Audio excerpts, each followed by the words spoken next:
वक्त की आपको बता दें, जयपुर से यह बड़ी खबर है, जहां से खबर यह है कि जूनियर इंजीनियर भर्ती परीक्षा मामले में एसओजी की एक बड़ी कार्रवाई देखने को मिली है। एसओजी ने 2 लोगों को गिरफ्तार किया है। रविंद्र कुमार, नवीन कुमार को गिरफ्तार किया गया है। रेवाड़ी के दोनों रहने वाले हैं। आरोपी नकल के मामले में गिरफ्तार किए गए हैं। दोनों आरोपियों से अब पूछताछ की जा रही है।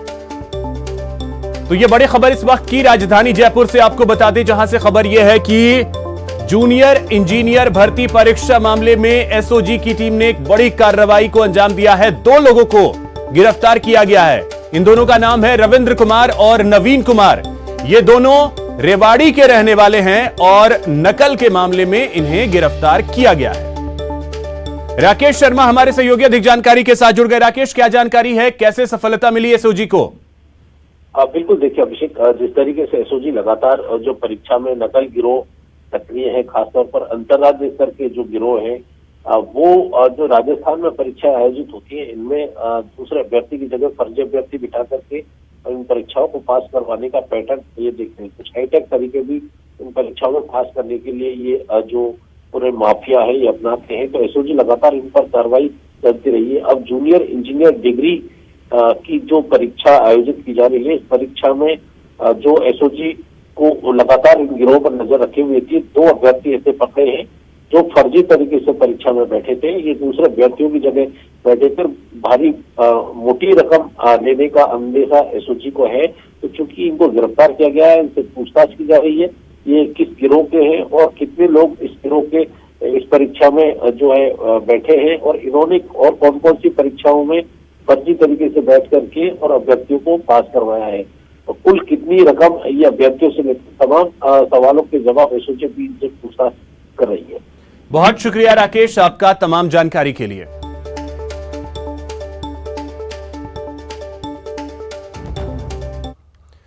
वहीं बीकानेर के नोखा से एक बड़ी खबर आपको बता दें। यहां महिला और उसके 2 बच्चे कुंड में गिर गए।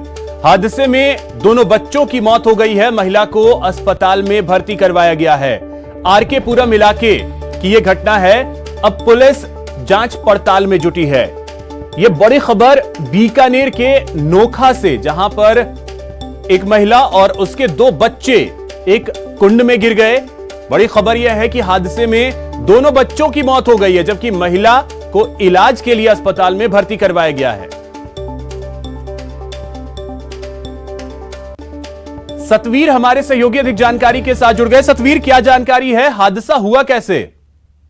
जी बिल्कुल, आपको बता दूं कि ये जो महिला है, आरके पुरम का ये पूरा मामला है। और ये महिला अपने किसी परिचित थी महिला, उसकी देखभाल करने के लिए यहाँ पर आई हुई थी। और उसी दौरान ये पूरा जो हादसा है यहाँ हुआ है। इसके जो 2 बच्चे थे, जिसमें एक 5 साल का बच्चा था और एक 3 साल का बच्चा था। 5 साल के बच्चे रौनक और 3 साल के बच्चे देवकिशन की जो कुंड में है वो वहाँ पर डूब गए थे और गिर गए थे। और उसके बाद में जो महिला है उन्हें बचाने के चक्कर में वो भी वहाँ पर कूद गई थी। अभी जो प्राथमिक जो सूचना है वो ये मिल रही है कि जो महिला यहाँ पर कूद गई थी, उसके बाद में जो जिस महिला की वो देखभाल करने के लिए आई थी, उसने वहाँ चिल्लाना शुरू किया। और उसके बाद आसपास के जो लोग थे वो तुरंत वहाँ पहुंचे। उन्होंने जो महिला है उसे वहाँ पर बाहर निकाला, लेकिन जो बच्चे थे वो अंदर ही थे। जब तक बच्चों को बाहर निकाला, जब तक दोनों बच्चों की मौत हो चुकी थी। और जो महिला है उसे तुरंत जो निजी अस्पताल है वहां पर भर्ती करवा दिया गया, जहां पर उसका जो इलाज है वो चल रहा है। सूचना के बाद में जो नोखा थाना पुलिस है वो भी मौके पर पहुंच गई है। और पूरे मामले की अभी जांच की जा रही है कि आखिर ये जो घर में जो कुंड बना हुआ था, इसमें ये हादसा आखिर हुआ कैसे, क्या बच्चे के पांव फिसलने के कारण ये पूरा हादसा हुआ था या क्या हुआ था। पूरे घटनाक्रम की जो जानकारी है वो ली जा रही है। लेकिन दर्दनाक जो घटना है वो कही जा सकती है, क्योंकि दोनों बच्चों की यहाँ पर जो मौत है वो हो चुकी है, जिसमें एक की उम्र 5 साल की है तो एक की 3 साल की है। चलिए, बिल्कुल सतवीर, एक दर्दनाक हादसा। बहुत शुक्रिया आपका तमाम जानकारी के लिए। तो 2 बच्चों की मौत हो गई है। महिला को इलाज के लिए अस्पताल में भर्ती करवाया गया है।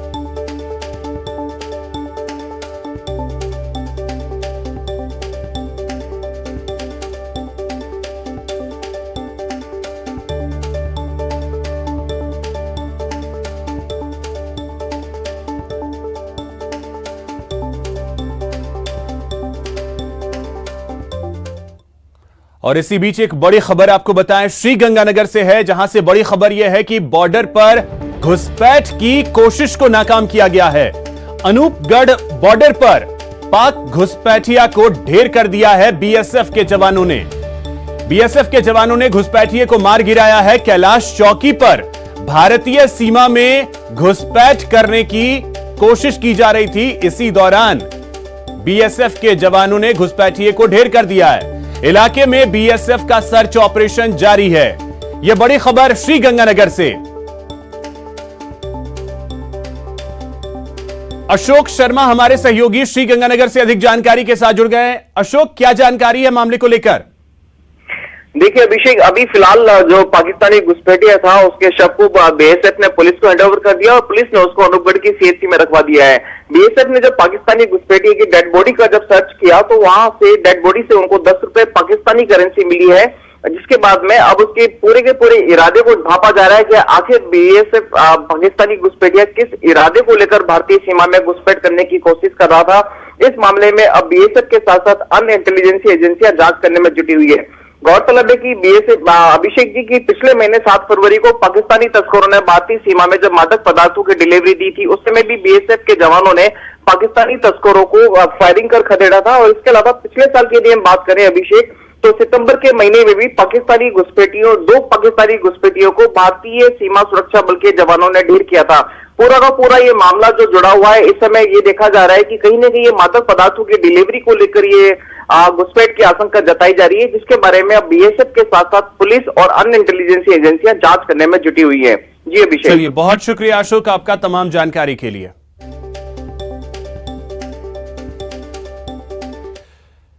दौसा हॉरर किलिंग केस में बड़ा अपडेट आपको बता दें, यहां पुलिस पर भी अब गाज गिरी है।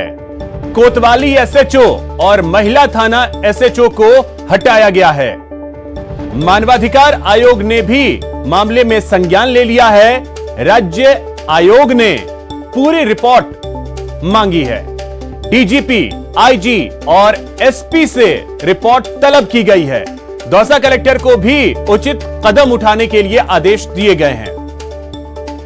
तो यह बड़ी खबर आपको बता दे, दौसा हॉरर किलिंग केस में बड़ा अपडेट यह है कि अब पुलिस वालों पर भी गाज गिरी है, जिसमें कोतवाली के एसएचओ और महिला थाने के एसएचओ को हटा दिया गया है।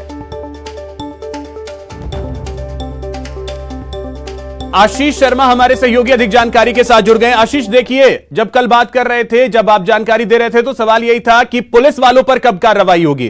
फाइनली पुलिस वालों पर कार्रवाई हुई है।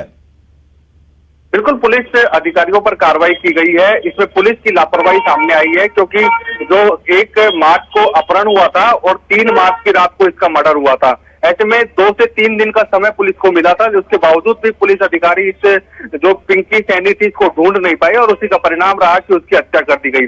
हालांकि पुलिस अधिकारियों का यह कहना है कि जिस दिन ये दौसा आए थे 1 मार्च को, तो उन्होंने सूचना नहीं दी थी, इसलिए उनको सुरक्षा उपलब्ध नहीं करा पाए थे। सुरक्षा उपलब्ध कराना या नहीं कराना ये अलग बिंदु था, लेकिन उसके बाद में उसको तलाश नहीं कर पाना, इसमें पुलिस की लापरवाही देखने को मिली है और उसी का परिणाम ये रहा कि पिंकी सैनी का मर्डर हो गया। और उस मामले में अब दौसा कोतवाली के एसएचओ सुगन सिंह राजपूत और जो महिला थाना अधिकारी लोकेंद्र सिंह को लाइन हाजिर कर दिया गया है। जयपुर रेंज के आईजी ने ये पूरा मामले की जांच करवाई थी। एडिशनल एसपी सतर्कता मुस्तफा अली जैदी ने पूरे मामले की जांच की थी। जांच में बयान दर्ज किए थे। बयानों के आधार पर जो रिपोर्ट थी वो आईजी को पेश की गई है और आईजी ने इस मामले में 2 थाना अधिकारियों को हटा दिया गया है। साथ ही अब पूरे मामले में राज्य मानवाधिकार आयोग ने भी संज्ञान लिया है और पूरे मामले की रिपोर्ट तलब की है। डीजीपी से तथ्यात्मक रिपोर्ट मांगी गई है, राजस्थान के डीजीपी से, जयपुर रेंज के आईजी से और दौसा एसपी से तथ्यात्मक रिपोर्ट मांगी है। 30 मार्च तक इनको तथ्यात्मक रिपोर्ट राज्य मानवाधिकार आयोग में पेश करनी होगी। जो और साथ ही दौसा कलेक्टर को भी इससे पूरे मामले में उचित कदम उठाने के निर्देश दिए हैं।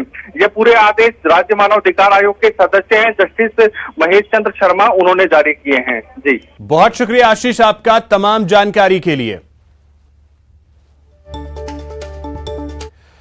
और हनुमानगढ़ से एक बड़ी खबर आपको बता दें, ब्यूटी पार्लर संचालिका की मौत हो गई है। 48 घंटे बाद पीड़िता ने दम तोड़ दिया है। गोलूवाला में पीड़िता को जिंदा जलाया गया था। जयपुर के एसएमएस अस्पताल में इलाज चल रहा था। जयपुर में ही पीड़िता का पोस्टमार्टम कराया जाएगा। तो ये बड़ी खबर आपको बता दें, आखिरकार ये महिला जो है वो जिंदगी की जंग हार गई और जयपुर के एसएमएस अस्पताल में इलाज चल रहा था।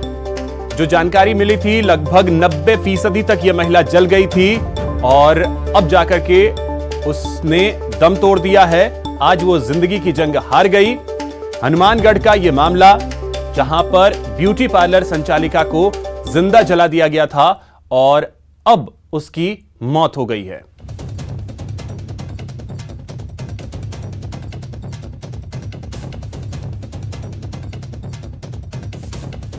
तो इस वक्त सीधे हमारे सहयोगी सौरभ गृहस्थी जयपुर से अधिक जानकारी के साथ जुड़ गए हैं। सौरभ, आखिरकार यह महिला जो है वो जिंदगी की जंग हार गई।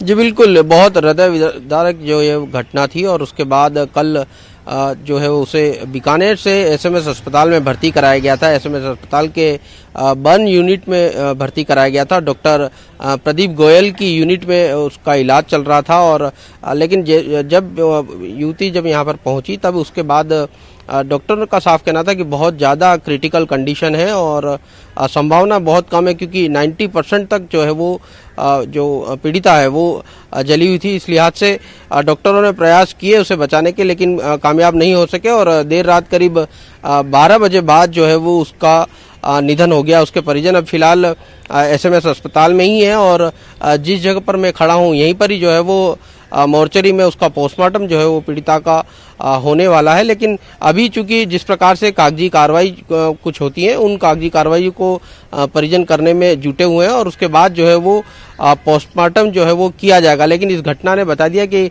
किस प्रकार से जो है वो एक आरोपी जो है वो उसके हौसले कितने बुलंद होते हैं और उसके बाद उसने किस प्रकार की घटना को अंजाम दिया। कल भी हमने जब परिजनों से बातचीत की तो उनका कहना था कि ये जो केस है वो आखिरी मोड़ पर आ गया था और अब जो है वो आरोपी को सजा बस होनी थी, लेकिन उससे पहले इस प्रकार की घटना को उसने अंजाम दिया। उसके पीड़िता के भाई से भी हमारी बातचीत हुई, उसने पूरे घटनाक्रम को हमारे सामने रखा था कि किस प्रकार से उसके साथ जो है वो ये बर्बर कांड जो है वो अंजाम दिया गया। लेकिन अब चूंकि जिस प्रकार से उसकी मौत हो चुकी है तो कुछ देर में इसी मोर्चरी में यहाँ पर पोस्टमार्टम किया जाएगा और उसके बाद शव को जो है वो पीड़िता के गांव भेजा जाएगा। जी अभिषेक। बिल्कुल सौरभ, आप हमारे साथ जुड़े रहे। सहयोगी राजू रामगढ़िया हमारे साथ जुड़ गए हैं हनुमानगढ़ से। राजू, आपके पास क्या जानकारी है हनुमानगढ़ से, वहां से क्या अपडेट है, क्योंकि महिला की आखिरकार मौत हो गई है, दम तोड़ दिया है महिला ने। एसपी प्रीति जैन और पुलिस के आला अधिकारियों ने गोलूवाला में कैंप किया था, पूरी जानकारी जुटाई थी। आज जो है साइबर एक्सपर्ट की एक टीम भी गोलूवाला गई है और वो जो मोबाइल लोकेशन या डंप उठाना वो सब कार्रवाइयां चल रही है, क्योंकि इसमें जो एक बड़ा पेच आ रहा है वो ये आ रहा है कि सीसीटीवी फुटेज के अंदर जो प्रदीप जिसको हिरासत में लिया गया 2 दिन से पूछताछ चल रही है वो कहीं नजर नहीं आ रहा और मृतका ने जो अंतिम बयान दिया उसमें प्रदीप का नाम लिया है। पुलिस के आला अधिकारी ये कह रहे हैं कि कुछ बोलने की स्थिति में नहीं थी, हालत खराब थी महिला की, पूरा तो नहीं बता सके, प्रदीप का नाम लिया है। तो एक तरह से प्रदीप पुलिस के राडार पर है, उसकी जांच भी चल रही है, पूछताछ हो रही है, 2 दिन से हिरासत में है, मगर चूंकि वो सीसीटीवी कैमरे में नजर नहीं आ रहा, कोई और व्यक्ति नजर आ रहा है, ऐसे में पुलिस भी असमंजस में है। और पुलिस के जो एसपी जैन है उनका ये कहना है कि हर एंगल से जांच की जा रही है, कोई निर्दोष ना फुटेज में नजर आ रहा है उसकी पहचान हो पाई है? बिल्कुल नहीं, वो एक व्यक्ति है जो सीसीटीवी कैमरा गली के अंदर लगा हुआ है, वहां एक व्यक्ति गुजर रहा है, उसकी भी अभी तक पहचान नहीं हो पाई है। मगर चूंकि प्रदीप इनकी हिरासत में है और प्रदीप वो नहीं है, ये पहचान इतनी जरूर हुई है, तो अभी पुलिस पूरी तरह से असमंजस में है। 2 दिन हो गए प्रदीप इनके पास। बिल्कुल राजू, तो अब इस गुत्थी को सुलझाना भी पुलिस के लिए एक बहुत बड़ी चुनौती है। फिलहाल बहुत शुक्रिया राजू और सौरभ, आप दोनों का तमाम जानकारी के लिए। यहां रुकेंगे एक छोटे से ब्रेक के लिए। ब्रेक के बाद आपको दिखाएंगे गदर का 20वां दिन।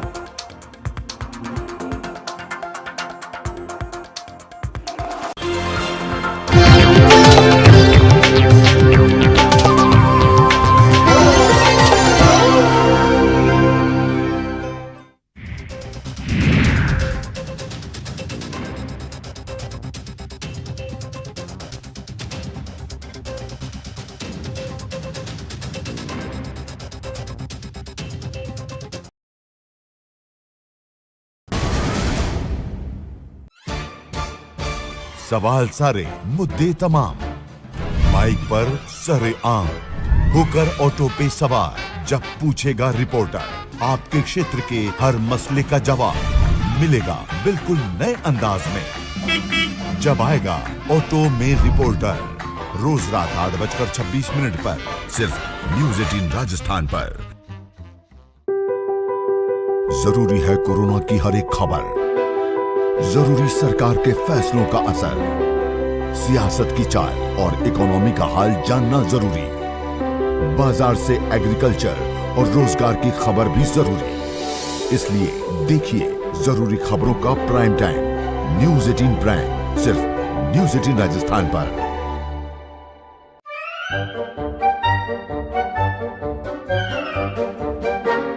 अखबार हुआ ठप, आउटडोर हुआ बेकार, टीवी ही दे रहा है विज्ञापन को तेज रफ्तार।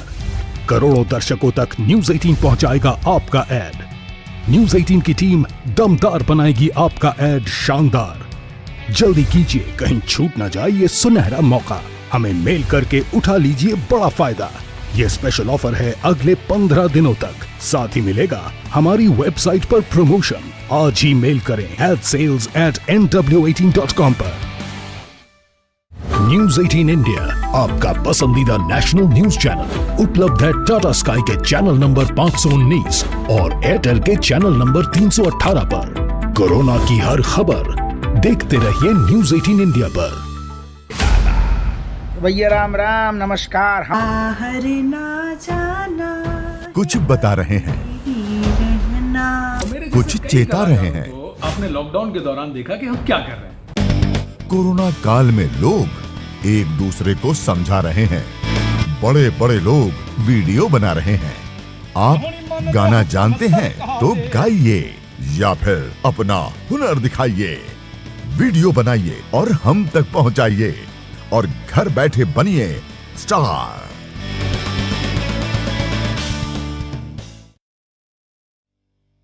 न्यूज 18 इंडिया, आपका पसंदीदा नेशनल न्यूज चैनल, उपलब्ध है डिश टीवी के चैनल नंबर 663 और D2H के चैनल नंबर 306 पर। कोरोना की हर खबर देखते रहिए न्यूज 18 इंडिया पर। अहम है विचार सरकार के फैसलों पर, लोगों का रेजिस्टेंस जरूरी है खरी बात हर किसी की भागीदारी पर, और सवाल उठाने से ही मिल पाएगा जवाब। उनकी चिंताएं किस तरह की। आप कोरोना से लड़िए, आपके लिए हम करेंगे कोरोना पर हर एक सवाल। प्राइम डिबेट सिर्फ न्यूज 18 राजस्थान पर। सवाल सारे मुद्दे तमाम, माइक पर सरे आम होकर ऑटो पे सवार, जब पूछेगा रिपोर्टर आपके क्षेत्र के हर मसले का जवाब मिलेगा बिल्कुल नए अंदाज में। जब आएगा ऑटो में रिपोर्टर, रोज रात 8:26 पर सिर्फ न्यूज 18 राजस्थान पर। जरूरी है कोरोना की हर एक खबर, जरूरी सरकार के फैसलों का असर, सियासत की चाल और इकोनॉमी का हाल जानना जरूरी, बाजार से एग्रीकल्चर और रोजगार की खबर भी जरूरी। इसलिए देखिए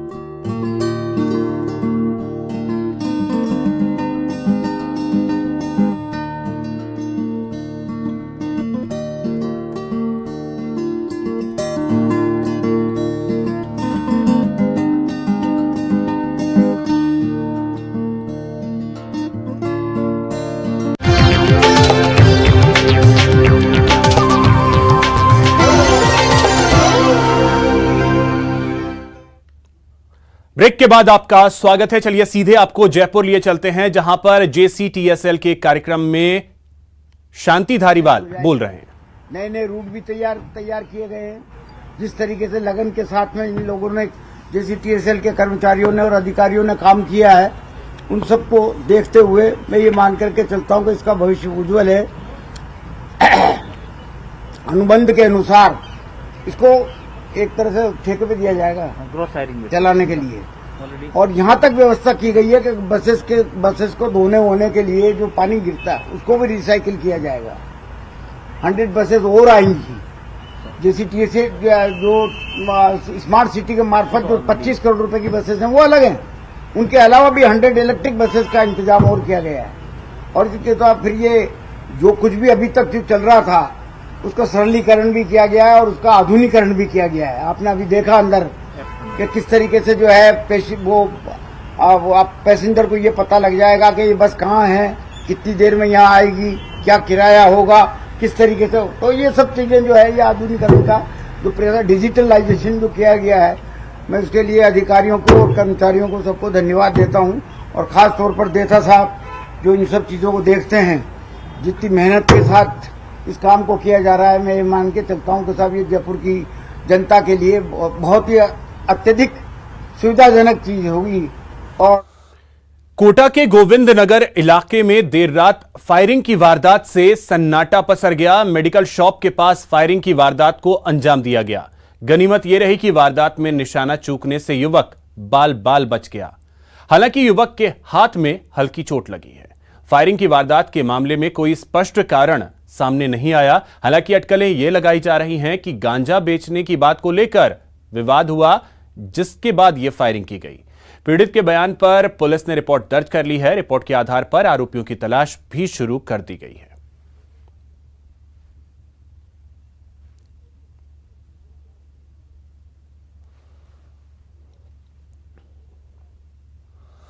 भरतपुर के पाईबाग पोस्ट ऑफिस में एक पोस्ट ऑफिस एजेंट के बैग से 2 महिलाओं ने 1 लाख रुपए पार कर लिए और रफू चक्कर हो गई।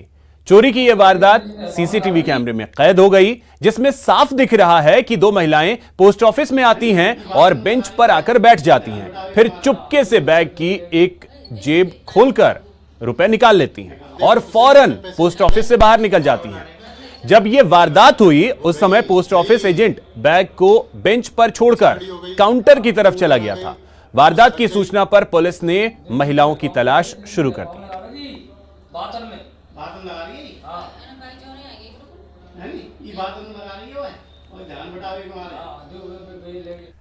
कोटा में खाकी को शर्मसार कर देने वाली एक कांस्टेबल की करतूत सामने आई है, जिसका वीडियो वायरल हो रहा है।